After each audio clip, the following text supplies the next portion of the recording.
So in today's video, we're going to be going over how are we going to be investing at all-time high, because as you know, the S&P 500 has hit all-time high and we are way past it. We're almost going to 700. So from here, what is the move? How are we going to be investing? So let's just get straight into it. So first of all, you have to realize right now we are in Q2 earnings for all the companies, Mag 7, as you can see here, I put the dates. And we can look through some of the other on the schedule, but we are on the 25th, so it's this Friday. Nothing crazy, but next week we're gonna have like Apple, Amazon, some other ones. If you see some stocks that you own here, United Healthcare is next week as well, and in the week after that we have Palantir. So it's pretty awesome. But yeah, so it's really important where we're at right now. And you're going to see some very volatile stock prices. So if you want, it's a great idea to maybe wait till after the end of Q2 to start investing, so you could see how, certain companies are performing and you can make better, better analysis. So, and afterwards, this is all the stocks in my portfolio, actually. Let me zoom out so you can see.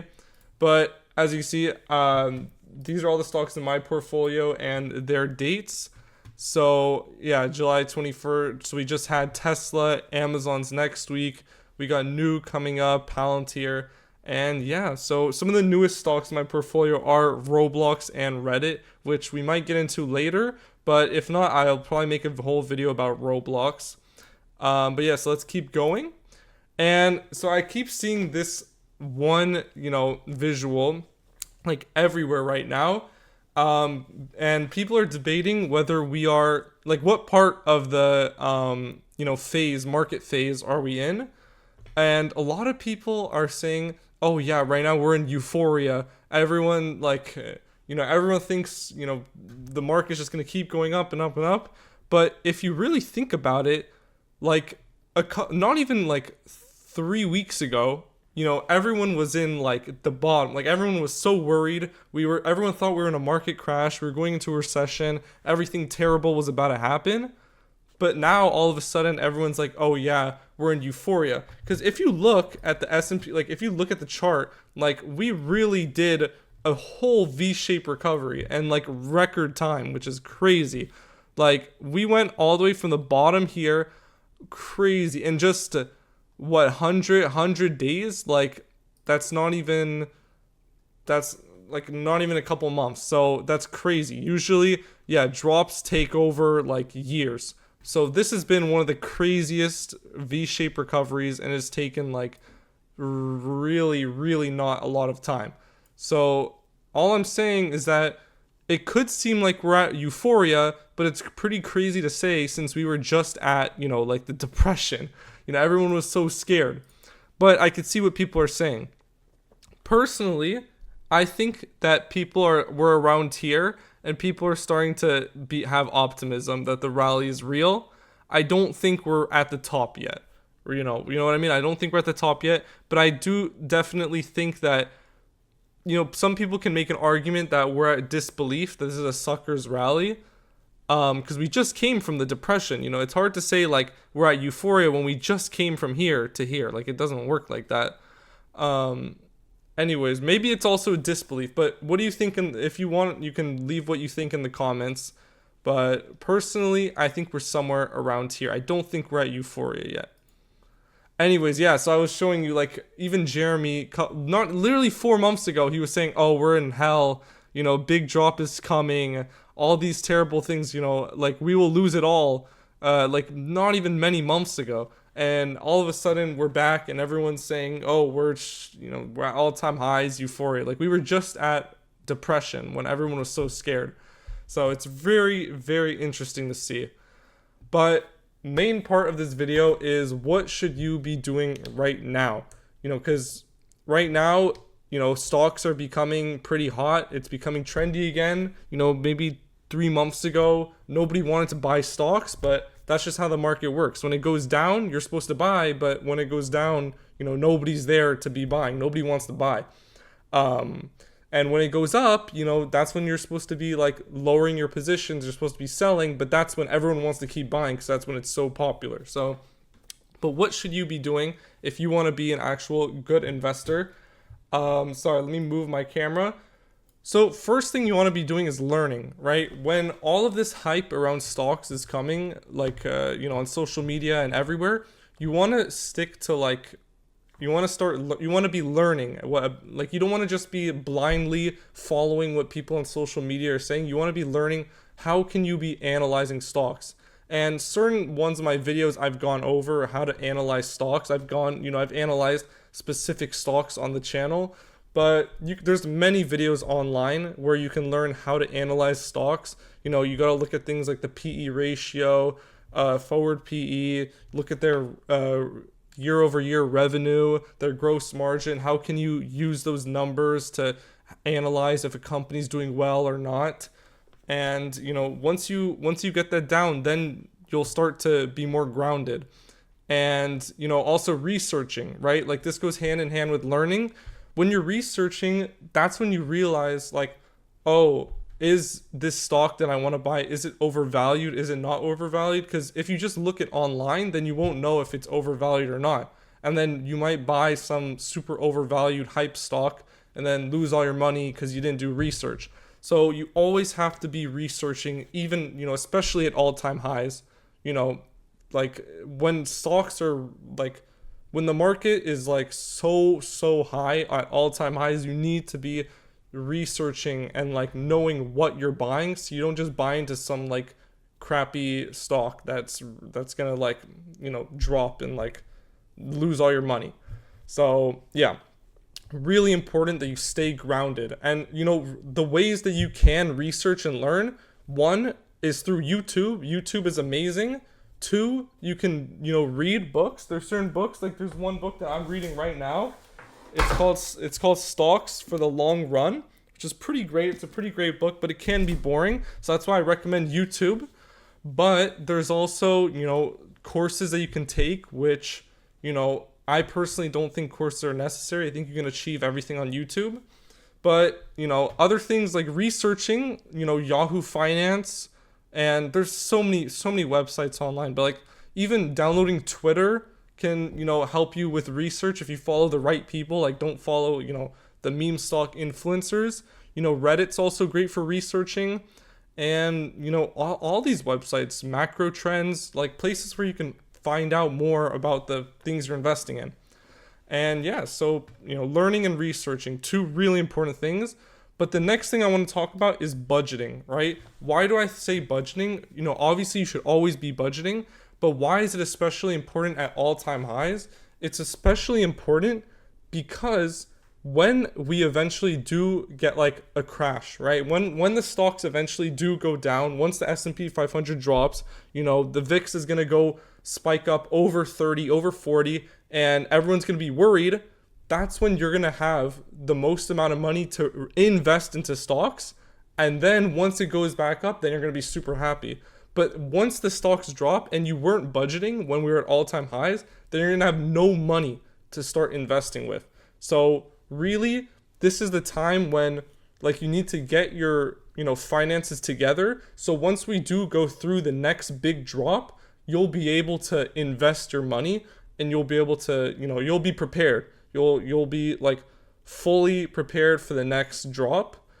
And yeah, that's what most people fail to do. Like, once the stocks drop, all they do is they're just worried, they're scared, and they don't have any money to invest. So really, right now you should be budgeting and setting aside money for when we do have a drop. Like, personally, I'm not fully invested in stocks, right? Like, I have some cash just on the side, just waiting for worst case scenario. So that's what everyone should be doing.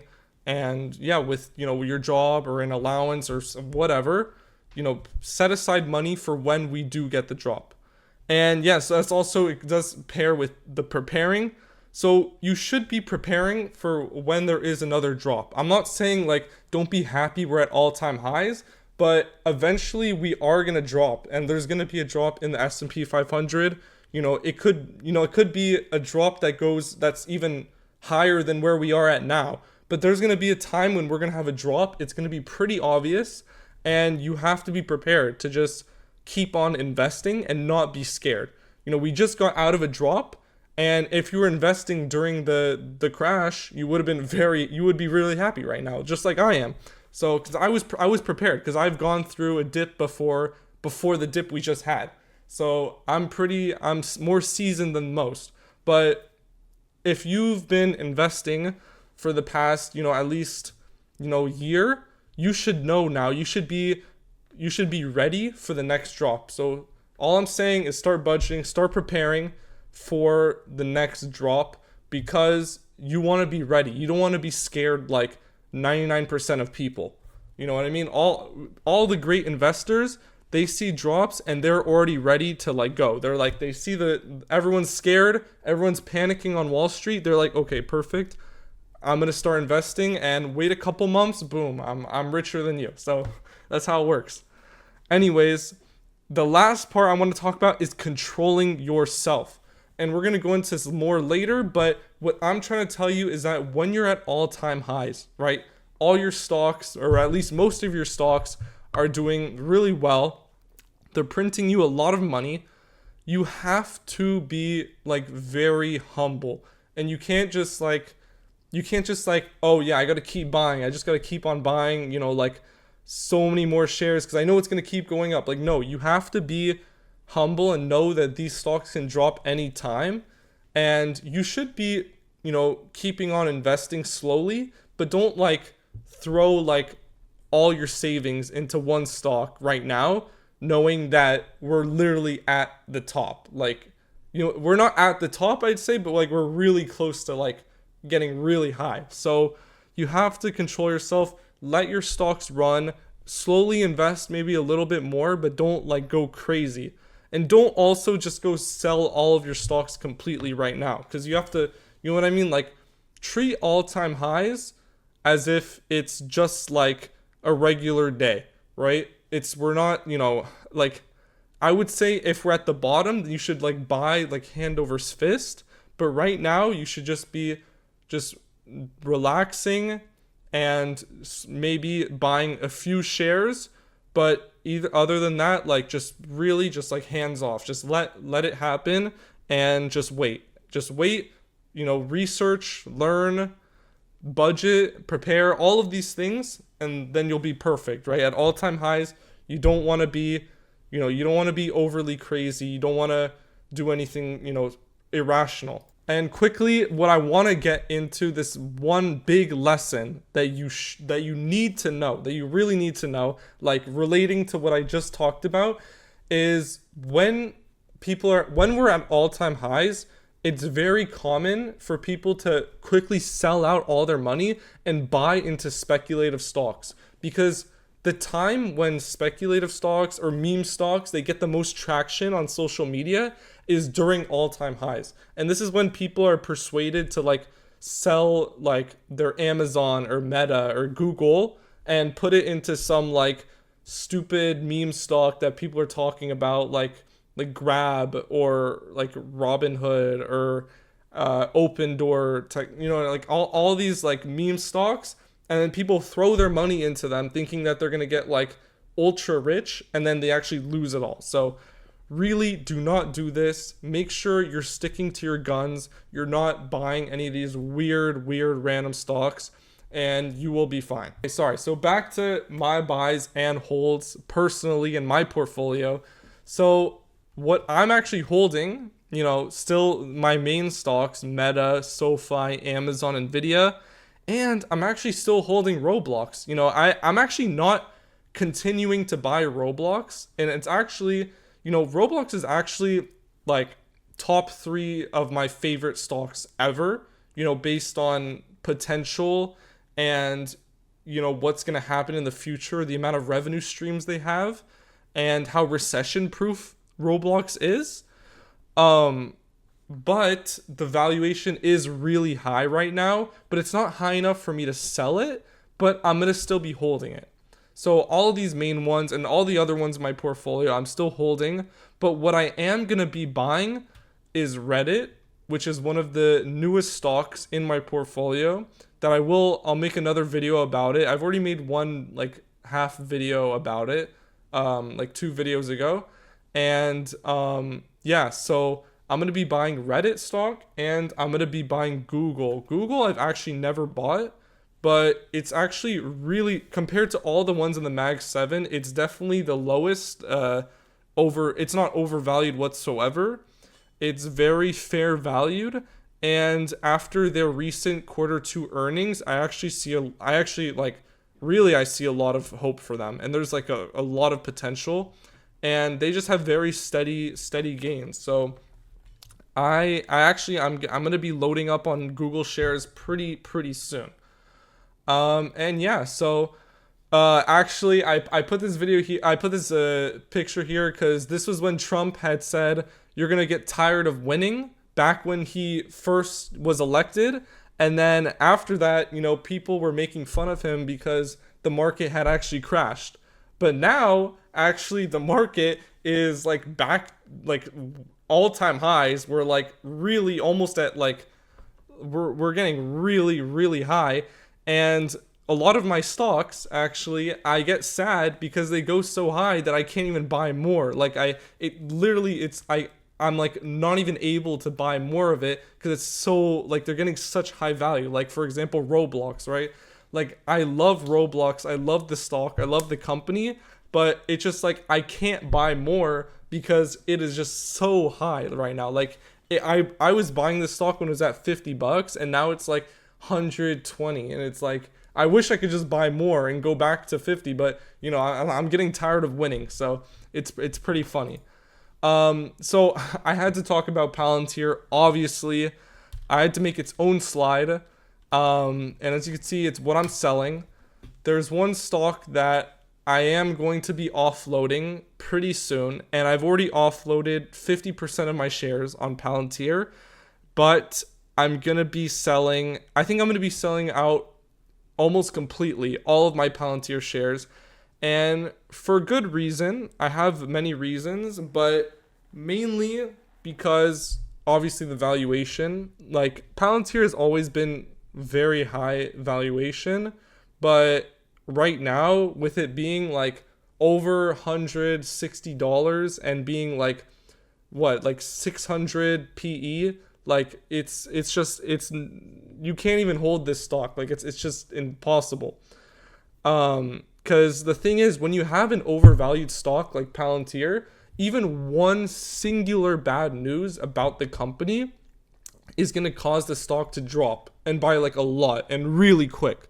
And the thing is, when you have such an overvalued stock like Palantir, when the drop happens, it's not going to come back up for like a while, right? Like it's not going to come back for maybe like a year or something. So I really don't want to, you know, keep playing around with this stock. I've already made like so much, like 300%. Like, it's not worth it for me to keep holding. My problem is that I don't know if I should sell before or after their Q2 earnings. Personally, I think I'm going to sell after their Q2 earnings because it's not, you know, personally, I don't own like millions of dollars worth of shares, so it's not going to make the craziest difference to me. But I think I'm gonna hold until Q2, and then after that I'm gonna like slowly just like start selling everything, and then I'll buy other stocks. You know, Palantir has done great for me. It's a great company, but right now it's just, you know, you can't really justify buying it. Like, really, you can't. Like, it's really. Anyways, I wanted to show this because this was really funny. Trump, he visited the Federal Reserve headquarters. And why is this important? Because next week the Fed is going to have the meeting whether they're going to, you know, cut the rates or increase the rates. So it's going to be a very important day. I forgot what day. I think it's the 30th of July, but it's going to be very important for the market. And, you know, in lieu of that, Trump, you know, he literally visited the place. He literally, like, he had to go in person, and they had like a slight argument, as you can see right here. Like, you can see Jerome Powell, he's literally mad at Trump. Here, I'll play the video. It went up a little bit, or a lot. So the 2.7 is now 3.1. I'm not aware of that. Yeah, Mr. President. it just came out. Yeah, I haven't heard that from anybody at the Fed. Yeah, it just came. Yeah, and then eventually Jerome Powell proves him wrong.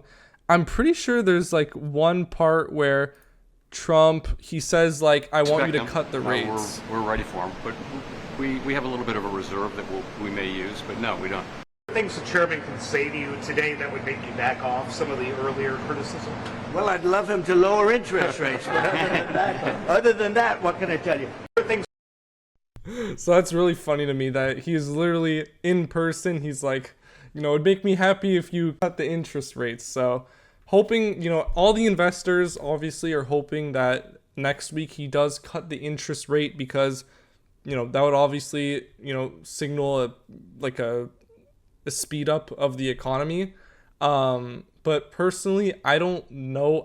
I think the rates are going to remain the same. I don't think that he's going to raise the rates personally. But anyways, last thing before I end the video, I always see these like little visuals on Pinterest and things like that where it's like how to invest your first $1,000 or first $5,000, and I think that's kind of stupid. I don't think that you need to be, buying 25% this, 25%. Like, I would say pick stocks that you've done research on, a good maybe 8 to 10, something like that. Not too many, not too little. And just, put money into them as much as you have conviction in them. I wouldn't say that you have to diversify with, all these different sectors. I don't think it's that important. I think you need to be investing in companies that you have high conviction that they will stay around for the next, 10, 20, 30 years. Like, it's not, you don't just have to buy like, food stocks just because, it tells you to. Like, it's not important.